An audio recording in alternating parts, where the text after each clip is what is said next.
안녕하세요. 수학의 백신 백은하입니다.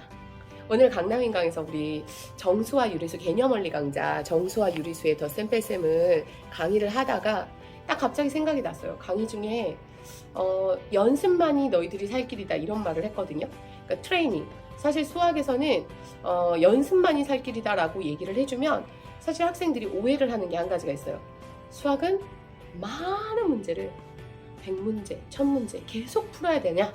라는 질문을 하는 친구들이 있고 오해를 하는 친구들이 있습니다. 사실 수학에서 학생들이 가장 큰 아이들의 고민 중에 차지하는 부분 중에 하나가 바로 뭐냐면 계산 실수를 많이 하는 학생들. 특히나 시험이 끝나면 매번 하는 말이 있어요.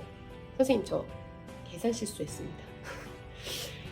이게 과연 진짜 실수인지는 선생님 시험지를 막 분석을 해보고 이게 진짜 실수인지 아닌지 이렇게 이야기를 해주는데 사실 계산 실수를 많은 학생들이 할 수 있죠. 사람인데 당연히 실수할 수 있어요. 상당히 인간적이잖아요. 그런데 초등학교 때 잘못된 수학 학습법으로 인해서 그 계산 실수들이 학년이 높아지고 매번 시험을 치를 때마다 나아지지 않고 개선되지 않고 오히려 더 심각해지는 학생들이 있어요. 자, 계산 실수가 많은 학생들의 특징을 보면요. 첫 번째, 학습지를 많이 한 친구들이에요. 똑같은 문제가 숫자만 바뀌어서 여러 개가 나와 있는 마치 우리 어렸을 때 뭐 부모님들이 집에서 이렇게 부업하는 것처럼 단순 작업, 똑같은 일을 계속 반복적으로 하는 것처럼 학생들한테 숫자만 바뀐 그 학습지를 여러 권 풀린 친구들, 이런 거를 어렸을 때부터 많이 한 친구들이 수학 이꼴 그냥 계산, 수학 이꼴 답을 빨리 내야 돼, 나는 오늘 이 양을 빨리 끝내야 돼, 이렇게 생각하는 친구들이 상당히 많단 말이죠. 그러다 보면 당연히 그 안에서 계산 실수가 발생할 수밖에 없죠.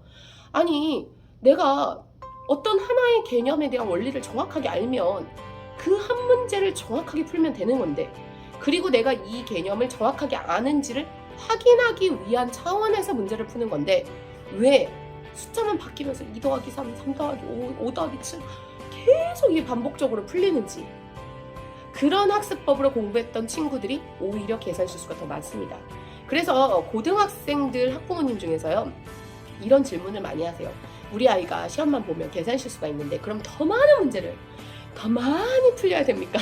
이렇게 질문하시는데 그럴수록 계산 실수는 더 고쳐지지 않습니다. 그런 학생일수록 오히려 풀어야 하는 문제 수를 줄이시고요, 개념에 대한 부분을 확실하게 다져서 한 문제를 풀더라도 정확하게 내가 이 개념을 알고 적용시킬 수 있도록, 많은 문제집 절대로 풀리면 안 됩니다. 한 문제를 풀더라도 정확하게 풀 수 있도록 그렇게 지도를 해주시면 되고요. 그리고 집중력이죠. 실제로 제가 학생들을 가르치면서 1 더하기 2가 뭔지 집중을 안 하면 그거에 대답도 못한다? 그치? 갑돌아, 그게 뭐야? 이렇게 물어보면 애가 딴짓을 하고 있는 친구는 대답을 못해요. 어머니 답이 뭐예요? 지금 영상을 제대로 집중해서 안 보신 분은 답을 못해요. 지금 선생님 뭘 물어봤지? 이게 바로 집중력입니다. 1 더하기 2가 뭐냐고 이러한 질문에도 대답을 못해요. 몰라서가 아니라 집중이에요. 그래서 아이들이 한 문제 한 문제에 몰입해서 집중하는 그런 집중력 훈련을 좀 강화시킬수록 오히려 우리가 학년이 높아지면서 정답률이 더 높아지는 거죠. 자, 그래서 오늘 꼭 2가지를 기억해 주세요. 첫 번째는 계산 실수가 많은 친구일수록 많은 문제집을 푸는 것이 아니라 한 권의 문제집을 제대로 풀 수 있게, 한 문제라도 정확하게 알고 풀 수 있도록, 그게 중요한 포인트고요. 2번째는 집중력. 개념에 대한 설명 들을 때에도 집중을 하고, 자기가 문제를 풀 때에도 하나에 몰입해서 한 문제를 풀더라도 집중할 수 있는 집중력. 이 2가지를 꼭 기억해 주시기 바랍니다. 그러면 앞으로 계산 실수가 점점 적어질 겁니다. 방심하지 않도록 학생들의 마음을 꼭 잡아주시길 바랍니다.